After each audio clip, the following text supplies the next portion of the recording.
জুবিন গাৰ্গৰ ওচৰত চাদা খাবলৈ পইচা নাই। জুবিন গাৰ্গে আমাৰ ধৰি লওক তহঁতৰ পইচা আছে, কেছ পইচা এটা ওচৰত নাই। মোৰ চুকত 20 টকা এটা পৰিছিলে, দাদা বোলো 20 টকা এটা আছে, হ'বনে? বোলে হ'ব, চাদা খাবলৈহে দে, বৰাক দে বোলে। বৰাই দে চাদা পেকেট দুটা লৈ আহিলে। সেই যে উভতি আহিছিলোঁ, সেই পাৰ্টিটোত সোমাই চিকমিক ষ্টুডিঅ'ত দুটা গানৰ ৰেকৰ্ডিং আছিলে, এটা কবিতা আছিল আৰু এটা গান মোৰ মনত আছে। ৰাতি আমি সেইদিনা হয়তো 3টা 3:30 বজাত উভতি আহি গুৱাহাটী মেডিকেল কলেজৰ ওচৰত আমি খাবলৈ গৈছোঁ। সেই যে গৈ আছিলোঁ, যাওঁতে মোক ক'লে এইটো থৈ দে বুলি কৈ মোৰ এনেকৈ হাতত দি দিলে। মই বোলো কি দিলে? এনেকৈ চাইছোঁ, এনেকৈ ডাঙৰ পইচাৰ জাপ এটা, ডাঙৰ নোৰা এটা। আমি কেইটা আহিছোঁ, একেলগে আহিছোঁ। মোৰ দাদা বোলো এইটো পইচা কেলে? বোলে তই থৈ দে, বোলে দৰকাৰ হ'ব বোলে, কাইলৈ দৰকাৰ হ'ব বোলে, সদ্যহতে থৈ দে এনেকৈ ক'লে। দাদা বোলো একো নহয় বোলো, এইটো বোলে ইমান পইচা মই নাৰাখোঁ, আপুনি থওক। তই তইও মোক পইচা দিছিলি। নেক্সট কথাটো সেইটো, বোলো দাদা 20 টকাহে দিছিলোঁ, তাকো চাদা কিনিবলৈহে, এইটো বোলো কিমান টকা? একো নাই, তহঁতক চিনি পাওঁ, যা পকেটত ভৰাই থ, কাইলৈ কথা পাতিম।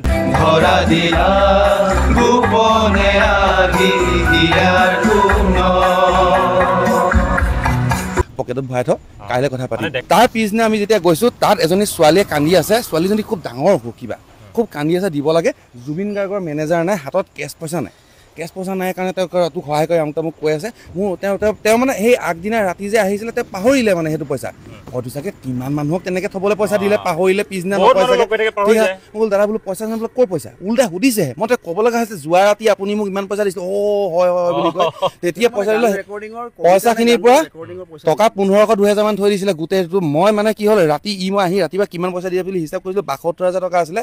1500 2000 মান টকা এটা পকেটত থ'লে, বাকী পইচাটো গোটেইটো দি দিলে মানে ছোৱালীজনী। এই মই আমাৰ মুখৰ আগত আধা ঘণ্টা আগৰ পৰা ছোৱালীজনী কান্দি আছিলে, দিলে, হিচাপ কৰা নাই। তাৰপৰা সেইটো কিবা এটা থৈ দিয়ে বুলি কৈ পকেটত ভৰালে, বাকী পইচাটো গোটেই দিলে। সেইজন জুবিন গাৰ্গ আছিলে। জুবিন গাৰ্গৰ সাধাৰণ কথাই, ইমান টুলুঙা কথাই মানে উপলুঙা হৈ কোনোবাই কোৱাৰ যোগ্য বুলি মই নাভাবোঁ। নমস্কাৰ, মাননীয় মুখ্যমন্ত্ৰী ডক্টৰ হিমন্ত বিশ্ব শৰ্মা ডাঙৰীয়া। মই ফেমাছ অসমে আপোনাক বিশেষ এটা অনুৰোধ জনাব বিচাৰিছোঁ। নৰৰূপী ভগৱান জুবিন গাৰ্গ আমাৰ মাজৰ পৰা আঁতৰি গ'ল। এতিয়া তেওঁৰ নামত বিশ্ববিদ্যালয়, ৰাস্তা, জনতা ভৱন আদি বহুত কিবাকিবি নিৰ্মাণ হ'ব। কিন্তু মই ফেমাছ অসমে আপোনাক বিশেষ এটা অনুৰোধ জনাইছোঁ যে জুবিন দাৰ জীৱনী চলচ্চিত্ৰ এখন আৰু এটা মিউজিয়াম আমাক লাগে। হয়তো আপুনি চলচ্চিত্ৰ এখন নিৰ্মাণ কৰোঁতে বহুত কষ্ট হ'ব, গতিকে আপুনি সেই চলচ্চিত্ৰখন নিৰ্মাণ কৰোঁতে যিমানখিনি টকা খৰচ হ'ব, সেই খৰচখিনি অনুৰাগীসকলক দিলেই হ'ব।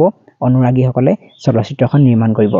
আশা কৰিছোঁ আমাৰ এই অনুৰোধটো আপুনি পালন কৰিব। আৰু যদি আপোনালোকে ভিডিঅ'টো চাই আছে অনুৰাগীসকলে, আপোনালোকে কমেণ্ট কৰি জনাওক মোৰ লগত আপোনালোক একমত হয় নে নহয়। যদিহে মোৰ লগত একমত হয়, আপোনালোকে কমেণ্ট বক্সত লিখি দিয়ক। আশা কৰিছোঁ জুবিন দাৰ জীৱনী চলচ্চিত্ৰখন আৰু এটা মিউজিয়াম মুখ্যমন্ত্ৰী ডাঙৰীয়াই আমালৈ অতি সোনকালে নিৰ্মাণ কৰে। আৰু আপোনালোকে ভিডিঅ'টো যিমান পাৰে শ্বেয়াৰ কৰক, যাতে মাননীয় মুখ্যমন্ত্ৰী ডক্টৰ হিমন্ত বিশ্ব শৰ্মা ডাঙৰীয়ালৈ এই ভিডিঅ'টো প্ৰেৰণ হয়। জুবিন দাই ন্যায় পাবই লাগিব। আৰু যদিহে জুবিন দাই ন্যায় নাপায়, তেন্তে হ'লে অসম আকৌ এবাৰ কঁপিব, সেইটো কিন্তু খাটাং।